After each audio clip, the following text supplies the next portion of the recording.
ಸಚಿವರು ಕೊಡ್ತಕ್ಕಂಥ ವರದಿಯಲ್ಲಿ ನಾನು ಓದಿದ್ದೇನೆ. ಈ ವರದಿಯಲ್ಲಿ ಅವನ ಮೇಲೆ ಗುಂಡು ಹಾರಿಸಿದಾಗ ಅವರು ಎತ್ತರದ ಸ್ಥಳದಲ್ಲಿದ್ದರು. ಅದರಿಂದ ಗುಂಡು ಹಾರಿಸಿದಾಗ ದೇಹದ ಬೇರೆ ಬೇರೆ ಭಾಗಗಳಿಗೆ ಬಿದ್ದಿದೆ ಅಂತ ಹೇಳಿದ್ದಾರೆ. ಆ ಗುಂಡು ಹಾರಿಸಿದಾಗ ಅದರ ಡಿಸ್ಟೆನ್ಸ್ ಏನಿತ್ತು? ಎದೆಯ ಭಾಗಕ್ಕೆ ಬಿದ್ದಿದೆ ಎಲ್ಲರಿಗೂ ಗುಂಡು. ನಾನು ಫೋಟೋ ಬೇಕಾದ್ರೆ ತಮಗೆ ತೋರಿಸ್ತೇನೆ, ಇಲ್ಲಿ ನನ್ನ ಕಡೆ ಇದೆ, ಮೊಬೈಲಲ್ಲಿದೆ. ಎದೆಯ ಭಾಗಕ್ಕೆ ಗುಂಡು ಬಿದ್ದಿದೆ, ಕತ್ತಿನ ಭಾಗಕ್ಕೆ ಗುಂಡು ಬಿದ್ದಿದೆ. ಒಂದು ಸಮಯ ಅವರು ನಮ್ಮ ವಿರುದ್ಧವಾಗಿ ಗುಂಡು ಹಾರಿಸಿದ್ರು ಅಂತೇಳಿ ಅಧಿಕಾರಿಗಳು ಹೇಳಿದ್ರೆ ಯಾವ ಅಧಿಕಾರಿಗೆ ಪೆಟ್ಟಾಗಿದೆ? ಮೊದಲನೇದು, ಒಂದು ಸಮಯ ಯಾವುದಾದ್ರೂ ಅಧಿಕಾರಿಗೆ ಪೆಟ್ಟಾಗಿದ್ರೆ ಪ್ರಾಣ ರಕ್ಷಣೆಗಾಗಿ ನಾವು ಹಾರಿಸಿದ್ದೇವೆ ಹೇಳ್ಬೋದು. ನಾವು ಅದನ್ನು ತೊಡೆದಾಕ್ಲಿಕ್ಕೆ ಸಾಧ್ಯ ಇಲ್ಲ. ಇಲ್ಲಿ ಏನಾಗಿದೆ, 5 ಗಂಟೆ ಬೆಳಗ್ಗೆ 4 ಜನ, ಕೋವಿ ಅವರ ಹತ್ರ ಇಟ್ಟಿದ್ದು 2 ಅಂತ ತಾವು ಹೇಳಿದ್ದೀವಿ. 2, ಅವರು 3 ಜನ ಸತ್ತಿದ್ದಾರೆ, ಒಬ್ಬರು ಓಡಿ ಹೋಗಿದ್ದಾರೆ ಅಂತ ಹೇಳಿ. ವಿಶೇಷ ಅಂತಂದ್ರೆ 3 ಬ್ಯಾಗ್ನಲ್ಲಿ ಮಾಂಸ ಸಿಕ್ಕಿದೆ ಅಂತ, 34.35 kg, 34.25, 2 ಬ್ಯಾಗ್ ಸಿಕ್ಕಿದೆ. ಅವರೇ ಮಾಡಿರಬಹುದು ಅಂತ ಹೇಳೋಣ. ಸಾಮಾನ್ಯವಾಗಿ ಅಪಾದನೆ ಮಾಡುವಾಗ ಪೊಲೀಸ್ನವರು ಇರಬಹುದು ಅಥವಾ ಈ ರೀತಿ ಫಾರೆಸ್ಟ್ ಅಧಿಕಾರಿಗಳು ಇರಬಹುದು. ಒಬ್ಬರ ಮೇಲೆ ಅಪಾದನೆ ಮಾಡುವಾಗ ಹಲವು ರೀತಿಯಲ್ಲಿ ನಾವು ನೋಡಿದ್ದೇವೆ. ಕೆಲವು ಸಾರಿ ಗಾಂಜಾ ತಂದು ಮನೆಯಲ್ಲಿಟ್ಟು ಅರೆಸ್ಟ್ ಮಾಡಿರೋದನ್ನು ನೋಡಿದ್ದೇವೆ. ಬೇರೆ ಬೇರೆ ಮಾದಕ ವಸ್ತುಗಳನ್ನು ಇಟ್ಟು ಅರೆಸ್ಟ್ ಮಾಡಿರೋದನ್ನು ನೋಡಿದ್ದೇವೆ. ಇಲ್ಲೂ ಆ ರೀತಿ ಅನುಮಾನ ಪಡಬಹುದು ಅಷ್ಟೇ. ಆದ್ರೆ ತಾವು ಹೇಳಿದ್ದೀರಿ, ಅಧಿಕಾರಿಗಳು ನಿಮಗೆ ಹೇಳಿದ್ದಾರೆ, ಅದನ್ನು 2 ಬ್ಯಾಗು ಮಾಂಸ ಸಿಕ್ಕಿದೆ, ಅದಕ್ಕೆ ಮೂವರನ್ನ ಕೊಲ್ಲಬೇಕಾ? ಅರೆಸ್ಟ್ ಮಾಡಬೇಕಾಗಿತ್ತು. ಅಥವಾ ನೀವು ಗುಂಡು ಹಾರಿಸಿದ್ರಿ ಆತ್ಮರಕ್ಷಣೆಗೆ. ನಿಮ್ಮ ಆತ್ಮರಕ್ಷಣೆ ಮಾಡ್ಬೇಕಾದ್ರೆ ಅವರ ಆತ್ಮಕ್ಕೆ ಹೊಡಿಬೇಕಾ? ಕಾಲು ಹೊಡಿಬಹುದಾಗಿತ್ತಲ್ಲ. ರೂಲ್ ಏನ್ ಹೇಳುತ್ತೆ? ಪೊಲೀಸ್ ಅಧಿಕಾರಿಗಳಿರಲಿ ಅಥವಾ ಫಾರೆಸ್ಟ್ ಅಧಿಕಾರಿಗಳಿರಲಿ, ಅರಣ್ಯ ಅಧಿಕಾರಿಗಳಿರಲಿ, ಅವ್ರಿಗೆ ಕಾಲು ಗುಂಡು ಹೊಡಿಬಹುದಾಗಿತ್ತು, ಅದನ್ನು ಮಾಡಿಲ್ಲ. ಎಲ್ಲದಕ್ಕಿಂತ ಮಿಗಿಲಾಗಿ 14ನೇ ತಾರೀಕು ನಮಗೆ ಮೆಸೇಜ್ ಸಿಕ್ಕಿದ್ದು ಅಂತಿದೆ. ಅವರ ಸ್ಥಳೀಯವಾಗಿ ಅವರ ಜನರು ಹೇಳಿರ್ತಕ್ಕಂಥದ್ದು, ಅವರು ಹಸುಗಳನ್ನ ಸಾಕ್ತಿದ್ರು, ಹಸುಗಳು ತಪ್ಪಿಸಿಕೊಂಡು ಹೊರಗಡೆ ಹೋಗಿದೆ. ನೋಡಿ, ಒಂದು ಹೇಳ್ತೇನೆ, ಅರಣ್ಯದ ಅಂಚಿನಲ್ಲಿರ್ತಕ್ಕಂಥ ಯಾರೇ ಆದರೂ, ಅದು ದಟ್ಟಾರಣ್ಯ. ಬೆಳಗ್ಗೆ ಹೇಳುವಾಗ ಭೋಜೇಗೌಡರು ಒಂದು ಮಾತು ಹೇಳ್ತಿದ್ರು, ಚಿಕ್ಕಮಗಳೂರಿನಲ್ಲೂ ಕೂಡ ನಾವೇನಾದ್ರೂ ಅರಣ್ಯದ ಕಡೆಗೆ ಹೋದ್ರೆ ನಮ್ಮ ರಕ್ಷಣೆಗಾಗಿ ಕೋವಿ ಹಿಡದೆ ಹೋಗ್ತೇವೆ ನಾವು ಅಂತ. ತೋಟಕ್ಕೆ ಹೋದ್ರೂ ಕೂಡ ನಾವು ಕೋವಿ ಹಿಡಿದು ಹೋಗ್ತೇವೆ, ನಮ್ಮನ್ನು ಕರಡಿ ಅಟ್ಯಾಕ್ ಮಾಡಬಹುದು, ಬೇರೆ ಯಾವುದೇ ವನ್ಯಜೀವಿಗಳು ನಮ್ಮನ್ನು ಅಟ್ಯಾಕ್ ಮಾಡಬಹುದು ಅನ್ನೋದು ಉದ್ದೇಶ.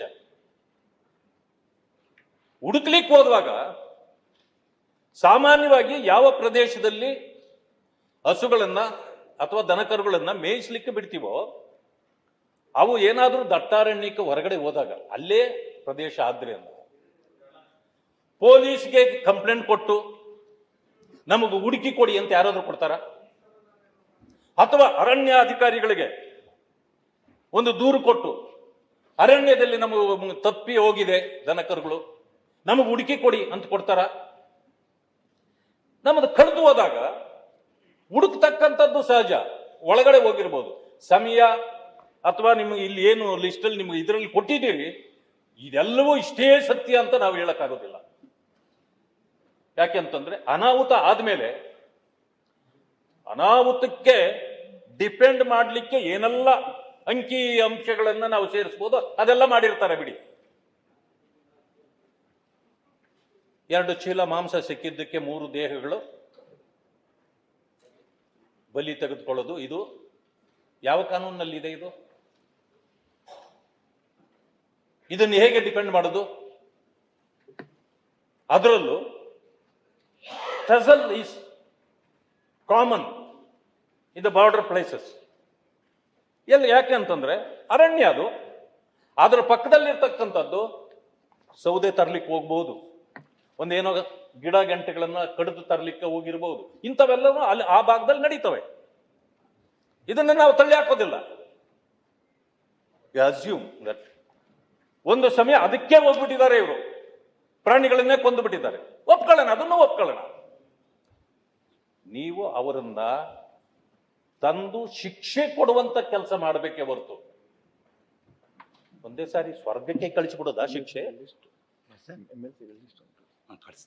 ಸಚಿವರೇ, ಇಂಥ ಮಾತುಗಳನ್ನು ನಾವು ಒಪ್ಪಲಿಕ್ಕೆ ಸಾಧ್ಯ ಇಲ್ಲ.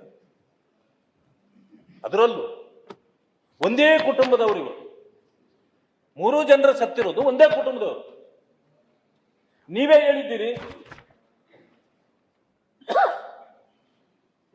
ಅವ್ರ ಮೇಲೆ ಮೊದಲಿಂದ ಪರಿಶೀಲನೆ ಮಾಡಿದ್ದೀವಿ, ಅವ್ರ ಮೇಲೆ ಯಾವುದೋ ಕೇಸುಗಳು ಇರಲಿಲ್ಲ, ಪ್ರಕರಣಗಳು ಭಾಗಿಯಾಗಿಲ್ಲ ಇವರು ಅಂತ ತಾವೇ ಹೇಳಿದೆ.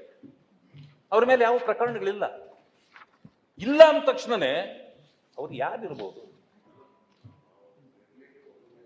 ಅಲ್ಲ, ಯಾರೋ ಒಬ್ಬರ ಮೇಲೆ ಇರಬಹುದು, ಆಯ್ತಾ, ಅವ್ರ ಮೇಲೆ ಇರಬಹುದು. ಬಟ್ ಅಧಿಕಾರಿಗಳು ಇರೋದು ನೋಡಿ, ಒಬ್ಬ ಅಧಿಕಾರಿಗೆ ಒಂದು ಪೆಟ್ಟಾಗಿಲ್ಲ. ಇದರಲ್ಲಿ ನೀವೇ ಹೇಳಿದಿರಿ, ಎಲ್ಲೋ ಒಂದು ಟಾರ್ಚ್ನ ಬೆಳಕು ಕಂಡಿದ್ದು. ಟಾರ್ಚ್ನ ಬೆಳಕು ಕಂಡಾಗ ಅಧಿಕಾರಿಗಳು ಆ ಭಾಗಕ್ಕೆ ಹೋದ್ರು. ಅಲ್ಲಿ ಹೋದ ತಕ್ಷಣ ಅಲ್ಲಿ ಗುಂಡು ಆರಿಸೋದು ಕೇಳಿಸ್ತು. ನಮ್ಮ ಮೇಲೆ ಆರಿಸಬಹುದು ಅನ್ನೋ ಆತ್ಮರಕ್ಷಣೆಗೆ ಮಾಡಿದ್ರು. ನಿಮ್ಮ ಮೇಲೆ ಆರಿಸಿದಾರೆ ಅನ್ನೋದಕ್ಕೆ ಏನು ಪುರಾವೆ ಇದೆ? ಆರಿಸಲೇ ಇಲ್ಲ. ಅಷ್ಟೊತ್ತಿಗೆ ನೀವು ಕಳಿಸೇ ಬಿಟ್ರಲ್ಲ ಅವ್ರನ್ನ. ಇದನ್ನ ತಾವು ಡಿಪೆಂಡ್ ಮಾಡುವಂಥದ್ದು ಸರಿಯಲ್ಲ. ಈಗ ತಾವೇ ಅಲ್ವಾ, ಇದನ್ನೇನ್ ಮಾಡ್ತೀರಿ ನೀವು? ಅಲ್ಲಿ ತಾಲೂಕ್ ಮ್ಯಾಜಿಸ್ಟ್ರೇಟ್ರಿಂದ ನೀವು ಇದು ಮಾಡಿ ನ್ಯಾಯ ಸಿಗುತ್ತಾ? ಇದಕ್ಕೆ ನಾನು ಆಗ್ರಹ ಪಡಿಸ್ತೇನೆ ತಮ್ಮಲ್ಲಿ, ಇದು ಜುಡಿಷಿಯಲ್ ಎನ್ಕ್ವೈರಿ ಆಗುತ್ತೆ. ಯಾಕೆ ಅಂತ ಹೇಳ್ತೀನಿ, ಅರಣ್ಯ ಅಧಿಕಾರಿಗಳಿಗಿರುವಷ್ಟು ಅಧಿಕಾರ ನಮ್ಮ ಪೊಲೀಸ್ನವ್ರಿಗೂ ಇಲ್ಲ. ಈ ಅರಣ್ಯ ಅಧಿಕಾರಿಗಳು ಅವರ ಈ ಅಧಿಕಾರವನ್ನ ಸಂಪೂರ್ಣವಾಗಿ ದುರುಪಯೋಗ ಪಡಿಸ್ತಾರೆ. ಪೊಲೀಸ್ನವರು ಊರ ಒಳಗಿದ್ದಾರೆ. ಇಲ್ಲಿ ಆಗೋದನ್ನ ನಾವು ಕಣ್ಣಾರೆ ನೋಡ್ತೀವಿ. ಅರಣ್ಯಾಧಿಕಾರಿಗಳು ಅರಣ್ಯದ ಅಂಚಿನಲ್ಲಿರ್ತಾರೆ. ಅವರು ಮಾಡ್ತಕ್ಕಂಥ ಅಟ್ಟಹಾಸವನ್ನ ಎಲ್ಲರೂ ನೋಡ್ಲಿಕ್ಕೆ ಸಾಧ್ಯ ಇಲ್ಲ. ಎಲ್ಲರೂ ನೋಡ್ಲಿಕ್ಕೆ ಸಾಧ್ಯ ಇಲ್ಲ. ಈ ರೀತಿ ಆ ಭಾಗದಲ್ಲಿ ಇರ್ತಕ್ಕಂಥವರಿಗೆ ಮಾತ್ರ ಇದು ಅರ್ಥವಾಗುತ್ತೆ, ಗೋಚರವಾಗುತ್ತೆ. ಆ ನೋವನ್ನ ಉಂಡವರಿಗೆ ಸಣ್ಣ ಸಣ್ಣ ವಿಚಾರಕ್ಕೆ ಏನಾದ್ರೂ ನಾವು ಒಂದು ಮಾತು ಮಾತಾಡಿಬಿಟ್ರೆ ಹಗೆತನಗಳು ಅಲ್ಲೇ ಹುಟ್ಟುತ್ತವೆ, ಅದರಿಂದನೇ ಇದಾಗ್ತದೆ.